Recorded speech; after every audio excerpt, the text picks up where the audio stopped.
Hello, everybody, and welcome back. I'm Bill Salus. And in this installment of the Prophecy Depot show, I'm going to be providing prophetic proof that Judah and Jerusalem belongs exclusively to the Jews and not the Arabs. Presently, the Palestinians, with the support of the Arab states, the Muslim world, and the preponderance of the international community, consider these locations as disputed territories.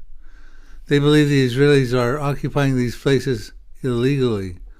Ultimately, according to Bible prophecy, this erroneous thinking will lead to a final conflict between the Arabs and the Jews.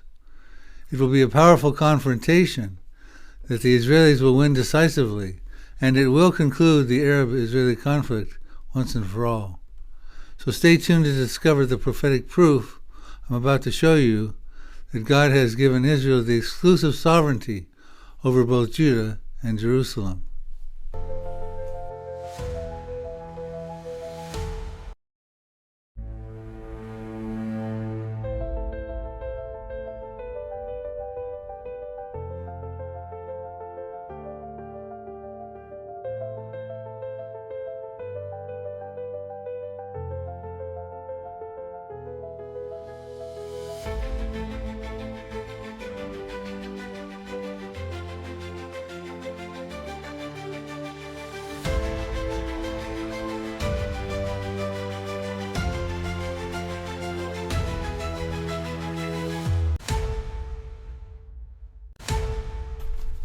So today I'm going to primarily be teaching from an article that I recently wrote entitled Prophetic Proof, Jerusalem and Judah Belong to the Jews. And you can access this online at our website at prophecydepot.com. Let's read the first couple paragraphs together. This article will prove prophetically through Zechariah 12 verse 1, as supported by a sequence of historically fulfilled, foretold events, that Jerusalem and Judah belongs exclusively to the Jews. Zechariah's prophecies in chapter 12, verses 1 through 9, foretell of a coming siege upon Judah and Jerusalem by the surrounding Arab states. Presently, these Arabs contest Israel's rightful sovereign claims over Judah and Jerusalem. These Muslim countries believe that Jerusalem is Islam's third holiest city, and that Judah is under Jewish occupation, but actually belongs to the Palestinians. Ultimately, the Arabs will try to forcefully take over Judah and Jerusalem. So let's pull up a basic map to pinpoint the locations of Judah and Jerusalem. This map you see is when Israel was a divided kingdom between approximately 930 to 722 BC. The northern kingdom was called Israel, the southern kingdom was called Judah. Ultimately, around 722 BC, the northern kingdom was conquered by Assyria, but our subject is Judah and Jerusalem we see in the southern kingdom. So when it comes to the final Arab-Israeli conflict, let's see what Zechariah has to say about that. Zechariah 12:2 tells us, "Behold, I will make Jerusalem a cup of trembling unto all the people round about, when they shall be in the siege both against Judah and against Jerusalem." Now this, we're going to find out in Zechariah 12, verse 6, is a bad move for the Arabs to do, to try to lay siege here. Ultimately, Israel will win them decisively. Now, at that point in time, Israel may seize the opportunity to get rid of the Dome of the Rock and the Al-Aqsa Mosque, which are sitting smack dab on the Temple Mount there. But clearly, Zechariah is talking about the people round about. Every Bible translation, here's a few of them, make that point clear. The New King James calls them the surrounding peoples. ASV says peoples round about. NET says the surrounding nations. NIV the surrounding peoples. NLT the nearby nations. This is just a few examples. Clearly, we're not talking about the nations at large. We're talking about the Arab countries that form an inner circle of countries that are also listed in Psalm 83. You see a map of this inner circle of countries with their ancient names in Psalm 83, verses 6 through 8, superimposed upon their modern-day equivalents. That's who we're talking about. It's going to be a bad move, and we're told why in Zechariah 12, verses 6. Here's what happens. This is what will end the Arab-Israeli conflict.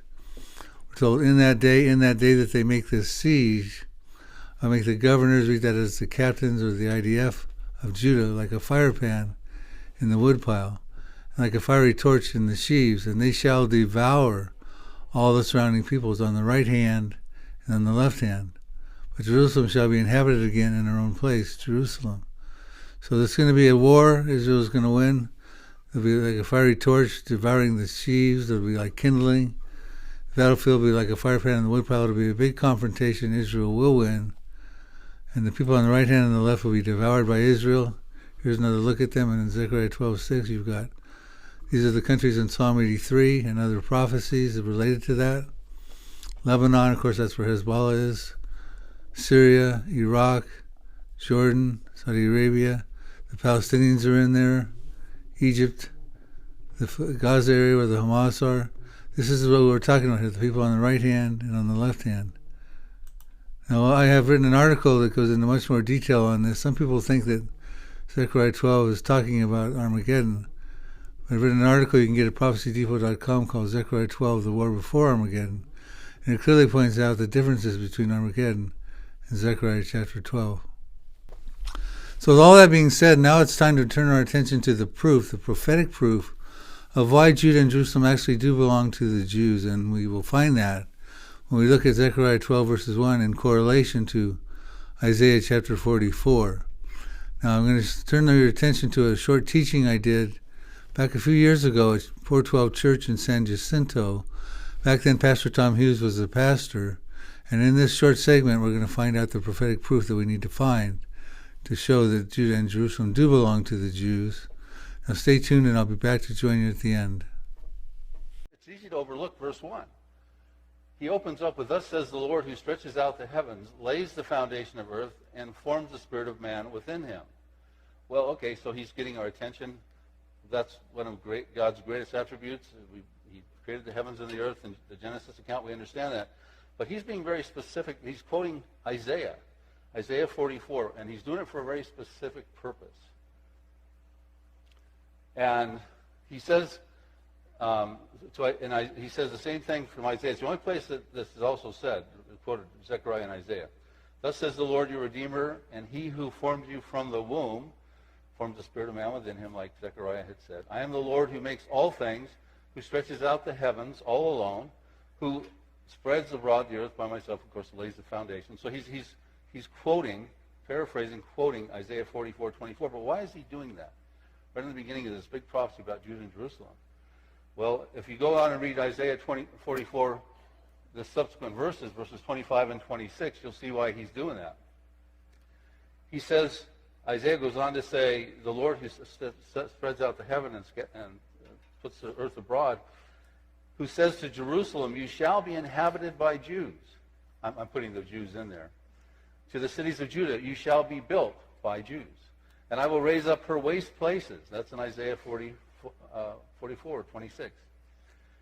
Now, you see that he's referring to this area here we talked about. And then he goes on to say about Cyrus, who says of Cyrus, "He is my shepherd, and he shall perform all my pleasure," saying to Jerusalem, "You shall be built by Jews, and to the temple you shall be laid by," your foundation will be laid, of course, by Jews. Now, Isaiah wrote this prophecy before Cyrus was ever born. And when Cyrus found this prophecy, it was given to him, he realized that it was about him, 150 some odd years prior to him even existing. Now, at the time Isaiah wrote this, between 740 and 701 BC, Jerusalem was already inhabited with Jews, and the cities of Judah were already built. So why is he saying a time's going to come where you'll be inhabited by Jews and you'll be built, when that situation already existed? So he was anticipating a future event called the Babylonian captivity with Nebuchadnezzar. So Nebuchadnezzar comes on the scene after Isaiah and destroys Jerusalem and lays the city of Judah waste. So he anticipated that. And he says this, then King Cyrus, who comes along, and as the subject of that prophecy we just read in Isaiah 44, Cyrus comes along and conquers the Babylonians. Because he gets the prophecy, he immediately sends the Jews back to build the cities and lay the foundation for the temple. And we find that out in Ezra 1:2, where it says, "Thus says Cyrus, the king of Persia, all the kingdoms of the earth, the Lord of heaven has given to me. And he has commanded me to build him a house in Jerusalem, which is in Judah." So Cyrus immediately sends the Jews back to Judah and Jerusalem, and that starts to fulfill what Isaiah is saying, that you're going to come back. Cyrus is going to send you back. Cyrus doesn't even exist when I'm writing this, Isaiah, when he writes this, but you're going to be in captivity. Cyrus is going to send you back, and then Zechariah becomes the product, the generation, and that's why he's quoting this. He's saying we're the generation that Isaiah predicted would rebuild Judah and inhabit Jerusalem. Now what you've got here is God's certificate of authenticity. This is undisputable evidence, prophetically proven, that Jerusalem and Judah are sovereign to the Jews, not to the Arabs, not to anyone else. So he has proven this by quoting a prophecy, and he's saying, look, I'm the generation. So what I'm about to tell you about Judah and Jerusalem is the gospel truth. The Jews are going to come back and build the places, and that's what Zechariah is doing because Cyrus sent them back. Now, with that foundation, we go on to understand what Zechariah is trying to warn about. So as I conclude, let's turn our attention back to the article, and here's how it closes out. Prophecy fulfilled historically is the best proof available. Zechariah 12:1, which called to remembrance Isaiah's prophecy about King Cyrus, clearly declared that the Jews possess God-given sovereignty over all of Jerusalem and Judah. King Cyrus commanded the Jews, not the Arabs, to return to Israel and restore their homeland. Zechariah 12:2 foretells that someday Israel's rightful claims to these areas would be falsely and forcibly contested by the surrounding Arab peoples. They will attempt to lay a final siege upon Judah and Jerusalem, which Zechariah 12:6 informs will be the end of the Arab-Israeli conflict. I really want to thank you for watching this video. If you enjoyed it, and if you have not already done so, please consider subscribing to our YouTube page at Prophecy Depot Ministries. Bill Salus, you can go on YouTube and search Prophecy Depot Ministries.